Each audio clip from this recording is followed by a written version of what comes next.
Sunday, welcome to the kit room as usual on Leicester Fan TV. So I'm James, Neil's here as well. Hi, James, you're right. Yeah, not bad. Today we're going to review the Man City game, so let's get to it.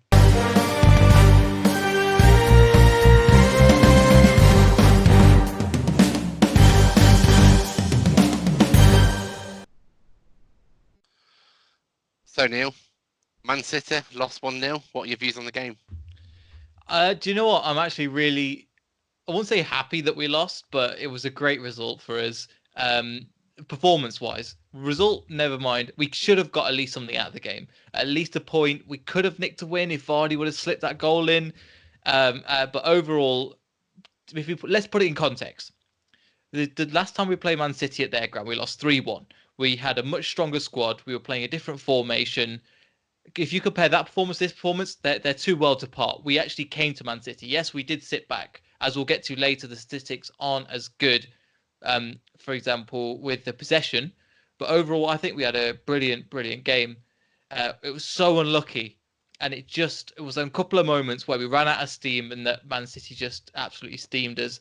But overall, we're in the game. And it's important to think that they are way ahead of us in terms of player quality, in terms of world. I was thinking, it said, well, how many world class players do they have?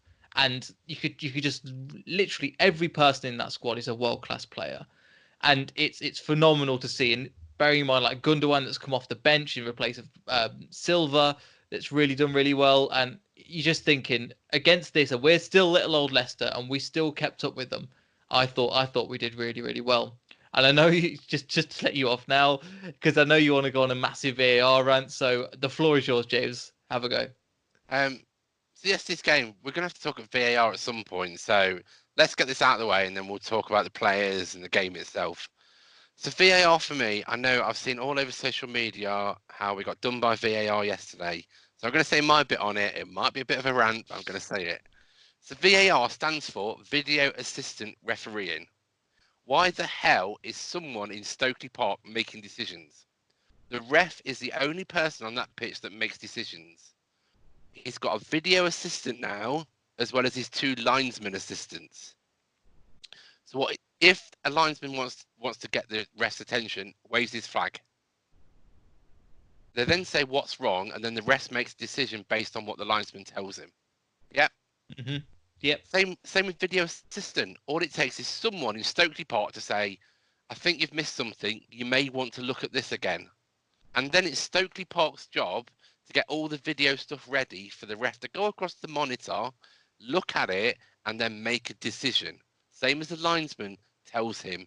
He goes across the monitor, he looks at it.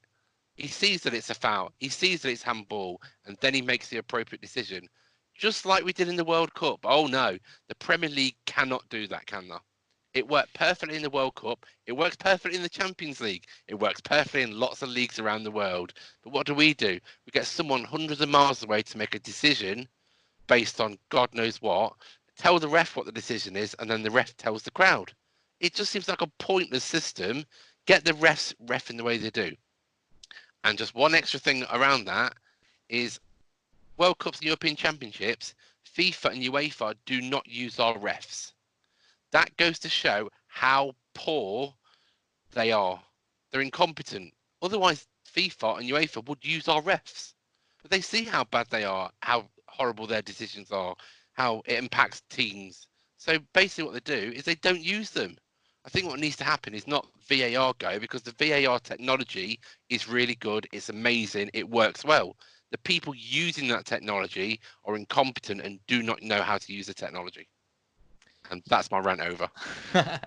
Okay, I'm not gonna lie, that was a lot shorter than I was imagining. But yeah, I agree for the most part. I think it's taken the beauty of the game kind of away. And I was quite a pro VAR person in the beginning, but saying that, yeah, it just seems to be the refs don't know their position. Like you were saying last time against the Wolves game, where Yeah. the Mike Dean was completely overridden by the video assistant referee, and Yeah. again, at the assistant. So if Mike Dean is it not in the know, Yeah. then what's the point? And again, it needs to be showed on screen and all these kind of things. But I think we're really annoyed because it kind of cost us in that game. It cost us a penalty. Schmeichel again saved a great penalty, but we'll get onto that Yeah. later as well. And you would expect it to be consistent across the board. If it's a handball, it's a handball. If it's in the box, then it's in the box. Um, and one example, do you think it was as well the reason why it went to VAR, for example? So the Dennis Pratt handball and the Kevin De Bruyne handball, is it because the players played a role in that, do you think? For example, as soon as it hit Pratt's hand, about four players went straight over to the ref and just was in his face. What are you doing? Did you not see that? XYZ. When Madison was taking the free kick, maybe because the players were positioned in a different way, nobody really went up and really questioned it afterwards. I So, do think you think that had an impact on the ref actually deciding, okay, let's go to VAR?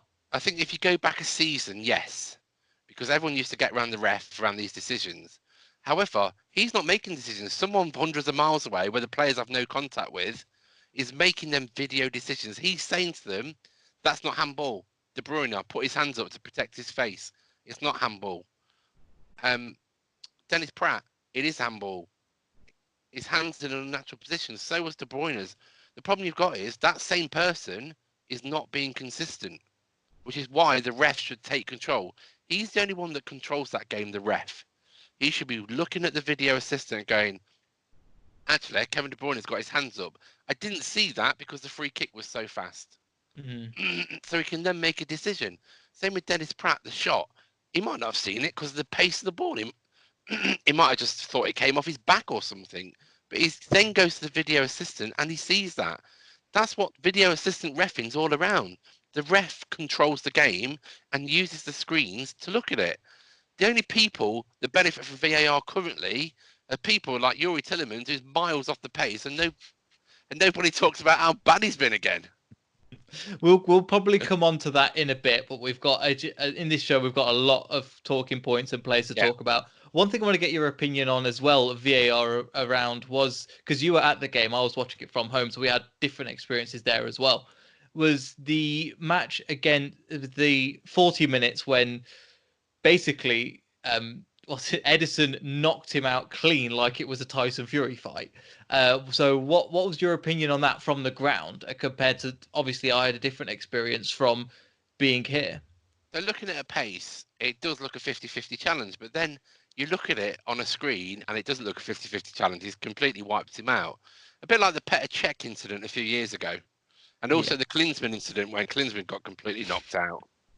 But again, I don't know if two players collide like that on a pitch, it's an outside of the box, it's a red card. Two outfield players, it's Yeah. a red card all day long. Goalkeepers get so much protection, it's unreal now. Every single time they come with a fist, it's like, well, they were aiming for the ball, not the person. Goalkeepers seem to get more protection than anything anymore. And I just think to myself, yes, he got protected, but use the video assistant referee. You're getting me off again.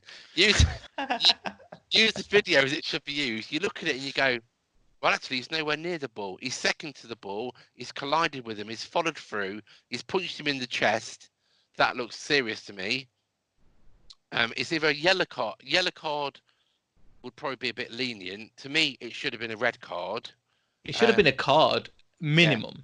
It yeah. should have not been in that So, position. Even so a for Man me, City fan will go, that's a so for, card. so for me, yellow card, penalty. Yeah. Um, if it's red and a penalty, it's kind of that double jeopardy. You get punished twice. So Yeah. I think for me, yellow card penalty, everyone would have been okay with. Yeah. Yes. Yes, he's come late, he's collided. He's probably not meant to hit him the way he's hit him. To me, he does look like he's gone for the ball, but he's late. Which if a challenge comes in and they're going for the ball but they're late, it's a yellow. Yeah. Sometimes it's a red, but it's a yellow. But Yeah. it It just beggars belief reminds why it's not happened. It reminds me of the first thing after thinking about this was, remember the second penalty against Sevilla at home where we and Zonzi took the penalty, Yeah. but Huth came across. I can't remember who it was. It wasn't Nasri because he was sent off, and Schmeichel came charging out, missed Yeah. the ball, hit the player, and it Yeah. was a yellow card and a penalty. And Yeah. this was a way worse challenge than that, so it should have been at least that. It Yeah. should have been at least a yellow, because for the severity to and obviously the referee cares about the player. Yeah. And they want to make sure the player's okay before any decision Yeah. is made. That is fine. And I think everybody in the ground will be okay with that.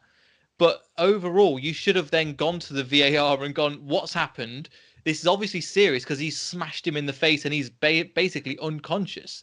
So I don't see the link between the VAR and the referees there as well. No. So any person that gets clattered like that, whether it's in a challenge or the goalkeeper comes out and clatters into them, as a ref, you probably might see it in real time. You might not. What I would do is I would then go across, and you'd want to know. You go, well, actually, what's happened here? Walk across to the screen, look at the replay, and go, well, Yeah. actually, he's clattered him, and he's nowhere near the ball. So I need to do something about that because that's an infringement of the rules.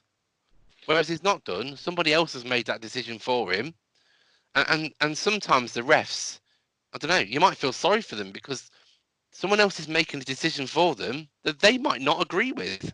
And they've got to take all the backlash on the ground Yeah, and the players and the manager. yeah. And yeah. But I sometimes think that our refs are hiding behind VAR and saying, well, it wasn't my decision. Mm. Somebody else made that decision. I don't know what's happening. Whereas the ref association needs to take control of these games and get them to use some video assistant refereeing. If that happened to you and you were reffing, you'd walk over to the monitor and look at it because you'd Yeah. want to make sure that you made the right decision because it's affecting people's careers. Or it always is on your head. This is you were I know. reffing that game. They're not going to remember Stockley Park or whatever. They're going to remember you were refereeing this game and you made this error. In the same Yeah. way that he was also reffing the Chelsea versus Tottenham game, where they were where the Celso clearly stamps on Azpilicueta, Yeah. and then after he's made a huge error there, he then comes and makes the same error in the same day. You're Yeah. thinking it's But, not a but good idea. But again, Neil, the Spurs game, we're not going to go into much detail on the Spurs game. I'll just say this one thing. Yes, it was a clear stamp. The ref didn't see the incident, and someone else has said it's not a foul. Whereas if that ref walks over to that monitor and sees that again, he's off, red card. Yeah. Guarantee it. Yeah.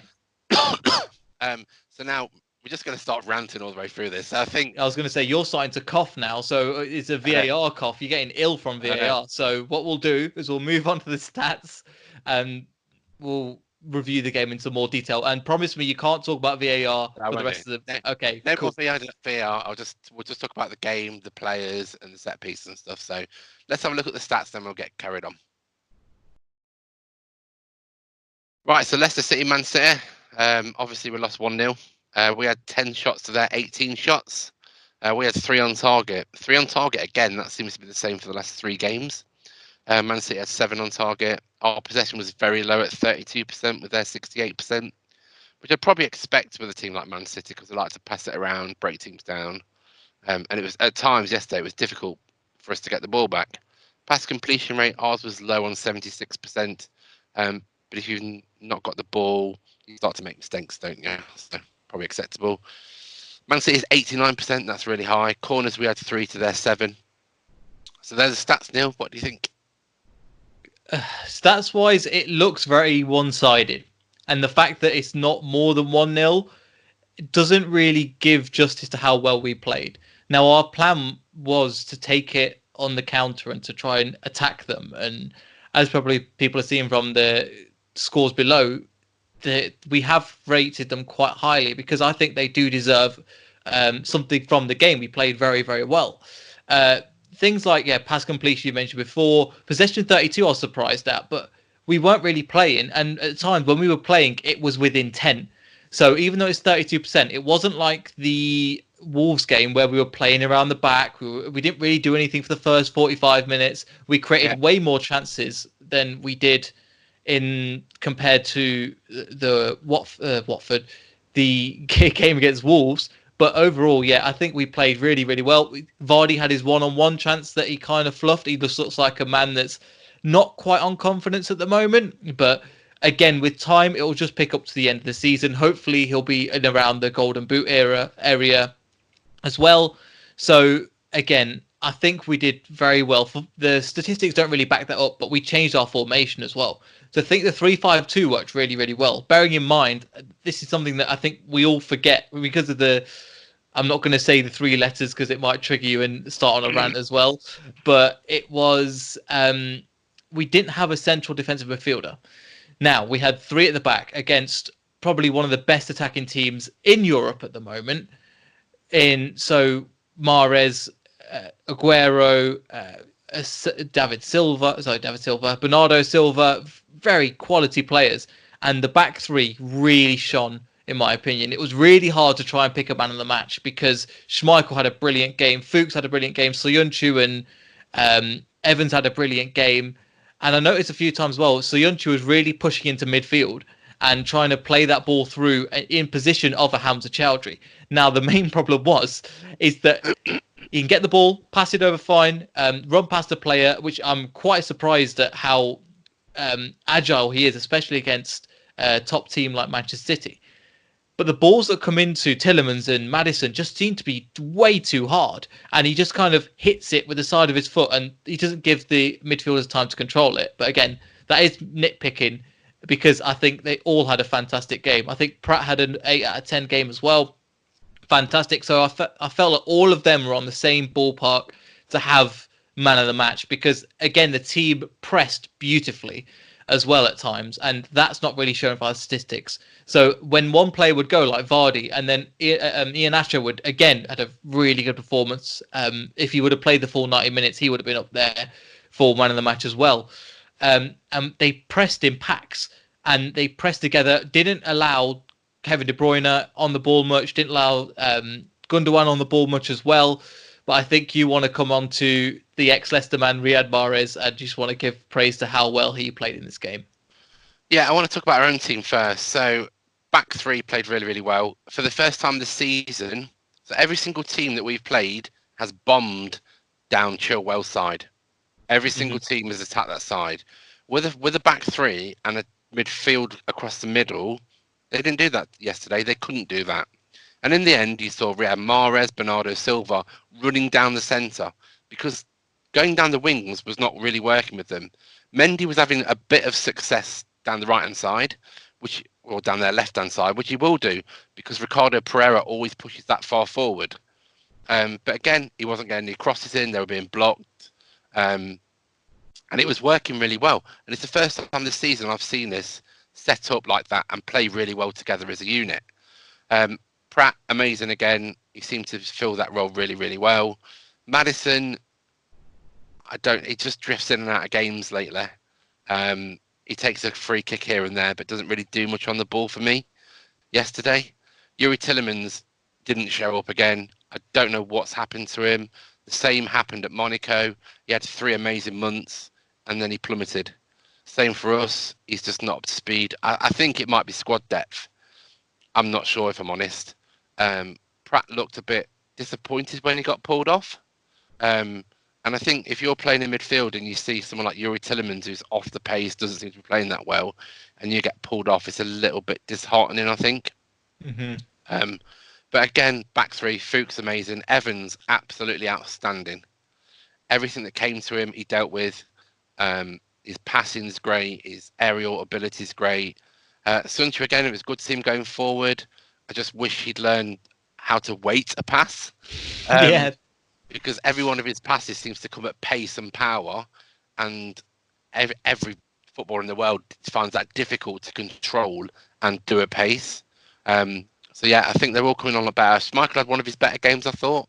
He lost possession once where he threw it out, which I thought we might get punished for, but he played really, really well as well. Back three were great.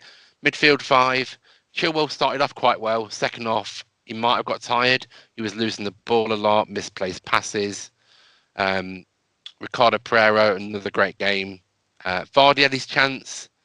In November, he'd have buried that, picked the ball out, let's get back.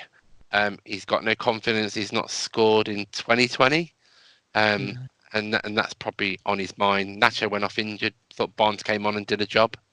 A bit surprised that Perez didn't come on when Nacho went off because that's kind of his role, second striker. I think they wanted to bring in and stretch the game for pace. Yeah, And Perez, if you're looking at Perez versus Barnes, Barnes has got the pace to really stretch the teams. yeah, Um, and that's why I thought it was the right substitution to make Barnes over Perez, because at times Barnes was unplayable. yeah, Really getting past. Again, that final pass just needs that yeah, little bit of work. But as a 21, 22-year-old, he's going to just get better with time. And he's been yeah, on a great run of form recently as well. But yeah, I think Nacho again had probably one of the best games I've ever seen from him. The way he was playing the ball out, the way he was supporting as a second striker, which I didn't know that he could do as much.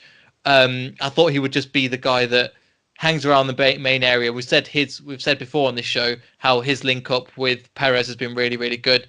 But his link up in that first half was fantastic. And if he would have played second half, potentially would have got something out of the game as well. It was just that horrible challenge that I think they just thought, listen, it's not worth it. Give him a rest, bring somebody else on yeah. in the same position. But I think overall, yeah, it was a very, very good performance. Could you see us playing this 3-5-2 against a top six squad, so top six team again? Or would you think it's just, for example, or do you think it will be just an option because of the CDM issues? Um, if you kind of take a step back and say, does 3-5-2 work in the Premier League?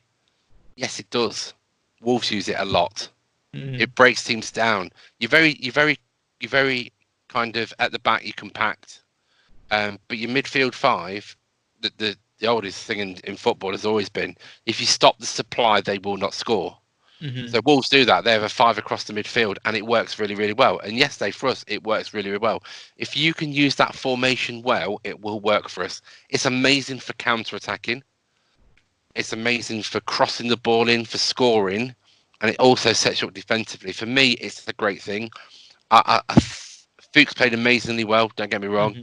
I think that's why Bennett was brought in to play that back three, and I think it's a great thing for us to do. Then you're not. I think Rodgers knows that he's too reliant on Ndidi, Yes. and Ndidi's not superhuman. He's been injured again. Um, he knows that Chowdhury's young. He'll make rash decisions. But even in that Pratt role, you can put Ndidi into that role. You can put Chowdhury into that role. You can put anybody into that role. And the same with Tillemans, you can put Pratt in that role. You can put Matty James came on yesterday. You can put him in that role. There's a few more midfielders we can put in that role. I think once we get that squad in depth, that 3-5-2 becomes a very, very powerful weapon. Yes, and I think we've got the fullbacks to be able to play going Yeah, forward. That's the main issue with the 3-5-2. It depends on how much. Look at when Chelsea won the league a couple of years back, when they had Moses and Alonso either side bombing up and down them wings, and it yeah, relies on them playing really, really well and covering a lot of the ground, which we know they can do for both Chilwell and Pereira being one of the best fullbacks in the league at the moment. And yeah, we've definitely got that. I think one thing I wanted to mention as well, we take it back a year ago because it's been about a year since Rodgers has been in charge now. I think it's here on Wednesday. Yes, so it's going Yeah, to be the closest to this. So yeah. how do you think the team has developed over that time? And since he's come in, how much effect do you think he's made? For example, we've come from, I think we're about sixth position up to third now. We've changed the way we play, and also one huge criticism about the Leicester City over the years has been we've got no plan B. Now, whether talk about strikers, but we've just got one way of playing, which is a 4-4-2, hit him on the counter. Now he's changed it. So we've got 4-1-4-1. Now we've got 3-5-2. We've played 4-3-3 before. We've got different ways of playing with a different squad. So I know I've kind of changed subject there a little bit, but have we got a plan B now that we can change in a game and really hurt a team where they can't really expect what we're going to do? I think I've not seen us change formation in a game yet. We've gone with a game plan for a game and stuck with it. And I think that's what Rodgers does. He gets a game plan. Let's stick with it. We know what their weaknesses are. Let's draw their weaknesses are and score against them. But I think we have got different ways to set up, and that is a good thing. Like yesterday, we went 3-5-2 because we know that Man City's midfield is probably one of the best in Europe. They know that Kevin De Bruyne on his day will destroy any single midfield and any single defence he comes up against. But if you can try and stop that, put some players around him, hustle him off the ball a bit, then it disrupts them. And that's what they did yesterday. The midfield disrupted their midfield. and nothing happens of it. Aguero, only shot he had inside the box was the penalty because his supply is dead, and that's what you need to do. And then it worked really well. And then there was one lapse. Riyad Mahrez gets the ball on the centre circle, and he destroys us. Ball to Jesus, goal. The one person that we know about inside out is Riyad Mahrez. Yeah. He is the most talented player I have seen in a Leicester shirt. We know what he does. He always cuts inside on his left foot. It's what he's always done. You know what he's going to do. And even the run he went towards the left-hand side. That's where he goes towards. And I just think we had one lapse in midfield and defence, and they scored from it. And that to Man City is a huge thing. Yeah, and I think that's just what you get with a world-class team. You give them one little sniff of an opportunity and they'll kill you for it. And that's why we lost the game. So we can't be too disappointed. But at the same time, that could have been Bernardo Silva. That could have been Kevin De Bruyne. That could have been any single person of their midfield, or even a Kyle Walker or a Mendy. Because they've got so much strength and depth, it could have been anybody doing the exact same run, passing that ball into Jesus, and it was, Fuchs got pulled out of position for that. So I know we've said he had a very, very good game, and I was tempted to put him as man of the match because the other players have actually played games. He was the only player that hasn't played many games, but when he's come in, he's looked fit, he's looked sharp, he knows what to do. And yes, he played against Newcastle, but Newcastle to Man City is a different, literally different leagues at the moment. And it was fantastic to see how we worked with that system. And I think he helped cut off the supply system. Again, what was great as well, Chilwell will be mentioned as, he didn't have a great game. I think compared to the game that he had 2 months ago, this was a much, much better game. It does help having Fuchs as that cover to kind of tell him what to do, where to go. But also, I think he's learned his lessons a little bit. He's gonna kind of get there over time. But the way he was playing, I think, was pretty awesome, to be honest. At times going forward, he kind of made mistakes, but I'd rather him make mistakes going forward than make mistakes defensively. And again, yes, it was a time where Morris came on the inside because he was having not really much opportunities down that outside leg. And I know I've watched Match of the Day and they said Chilwell was poor. I've seen much more poor performances than this one. This has been one of the best. From Chilwell. Don't say much.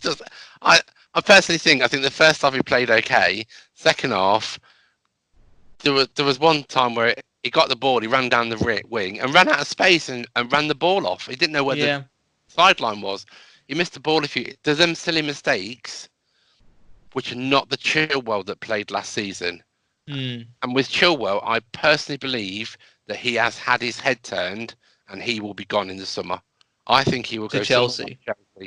There's been loads of reports about us getting loads of left backs in. So I think our scouting unit is looking for left backs because I think they know that he's probably on his way. And the way he's played this season, his head's not really been in it, if I'm honest. If you compare him this season to last season, his head just doesn't look in it. I guess so. So I don't know. I still think he had a decentish performance overall, but there's me being the eternal optimist as well at the same time. But no, I think you compared to the time when he was one-on-one with Mahrez for the entire game against Man City at home, and it was a different story. But overall, I thought they did really well. We deserved something from the game, and overall, I think, over to you. I think you're totally right with that. When we played Man City away, Riyad Mahrez absolutely annihilated Ben Chilwell down that side. He was turning him inside out every single way he could, and Ben Chilwell was getting nowhere near the ball. And I think Rodgers saw that, and he thought, okay, then let's play with the back three, which means Chilwell's got lots of cover. So if Mahrez runs down that wing, that's fine. Let's put Fuchs there. Fuchs will know Mahrez inside out. Play with him for years. He'll know him inside out. He'll know that he's going to turn. He knows he's going to come onto his left-hand side. And Fuchs dealt with it. And one thing that I did like about yesterday is that over the last 12 months, when was the last time Fuchs had a bad game?